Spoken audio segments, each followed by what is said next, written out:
Two people can grow up in the exact same house, go to the exact same school, and even earn the exact same salary at 25, and 20 years later, one of them is financially free, and the other is still living paycheck to paycheck. Same information. Same opportunities, roughly. So what actually separated them? It wasn't luck. It wasn't a lottery ticket. It was something far less visible, a completely different operating system running in their heads every single time they made a decision about money. Today we're breaking that operating system down. Not motivational fluff, the actual psychological differences between a rich mindset and a poor mindset, and exactly where they show up in daily decisions. Before we go further, this isn't about people who are currently rich versus people who are currently poor. There are financially poor people with a rich mindset who are one decision away from turning things around. And there are people sitting on inherited wealth with a poor mindset, who will lose it within a generation. This is about 4 specific psychological patterns. Once you see them, you can't unsee them, in other people, and more importantly, in yourself. Psychologists use a term called locus of control. Basically, do you believe your outcomes are controlled by you, or by outside forces? People with what we're calling a rich mindset tend to have a strong internal locus of control. When something goes wrong financially, their first question is, what can I do differently? Not because they're blaming themselves, but because that question keeps power in their hands. A poor mindset, on the other hand, tends to externalize. The market's rigged. I never got the right opportunities. People like us don't get ahead. Sometimes those statements contain real truth about real systemic barriers, but here's the trap. Even when it's true, believing you have zero control over the outcome guarantees you'll stop looking for the moves that are still available to you. The rich mindset isn't naive about unfairness. It just refuses to let unfairness become the final answer. You've probably heard of the marshmallow experiment. Researchers gave kids 1 marshmallow now, or 2 if they waited 15 minutes. Decades later, the kids who waited tended to have better outcomes across multiple areas of life, including finances. Here's why this matters more than it sounds. A poor mindset optimizes for how a decision feels right now. A rich mindset optimizes for how a decision pays off later, even if it feels worse today. This shows up everywhere. Buying something on credit because you want it today versus saving for 3 months and buying it outright.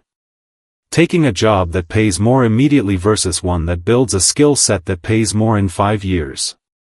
Spending a bonus versus investing it.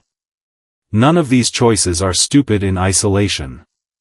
The problem is when delayed gratification never gets chosen, when every decision, every time, favors the short-term feeling over the long-term outcome.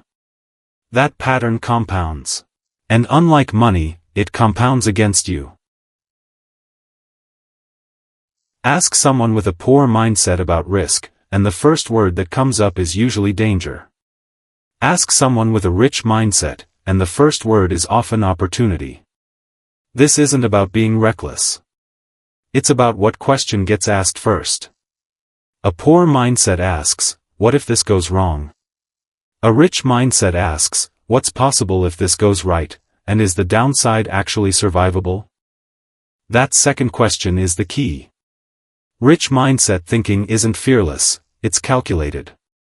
It looks at the worst-case scenario honestly, decides whether that worst case is recoverable, and if it is, moves forward anyway. A poor mindset stops at the fear itself, without ever actually calculating whether the fear is proportional to the real risk. This is why the same economic downturn creates 2 completely different reactions. Some people panic and pull everything out, others start looking for undervalued opportunities other people are too scared to touch. A poor mindset tends to see money purely as something you trade time for. You work, you get paid, the moment you stop working, the money stops. Full stop. A rich mindset sees a second layer entirely, assets. Things that generate money whether you're working that day or not. investments, ownership stakes, skills that can be packaged and sold repeatedly, systems instead of hours. This is not about needing to start a business or become an investor overnight. It's about the underlying question a rich mindset keeps asking: how can this pay me more than once? A poor mindset asks, how much does this pay me today? And stops there. Over 10 or 20 years, that single difference in questioning is often the actual mechanism behind wildly different financial outcomes between two equally hardworking people. Here's a pattern people rarely talk about: how you emotionally react when someone else gets rich. A poor mindset tends to view other people's success as evidence of a zero-sum game. If they won, something was taken from everyone else. That belief quietly produces resentment, and resentment is corrosive to learning, because you can't study someone closely enough to learn from them while you're busy resenting them. A rich mindset tends to view someone else's success as proof of concept, evidence that it's possible, plus a free case study on how they did it.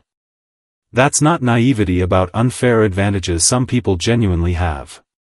It's simply a more useful lens, because it keeps you in a learning position instead of a bitter one.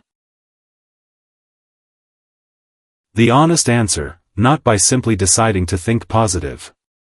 These 4 patterns are deeply conditioned, often from childhood, often from watching how the adults around you handled money and risk. What actually works is smaller and more mechanical: catching yourself mid-pattern.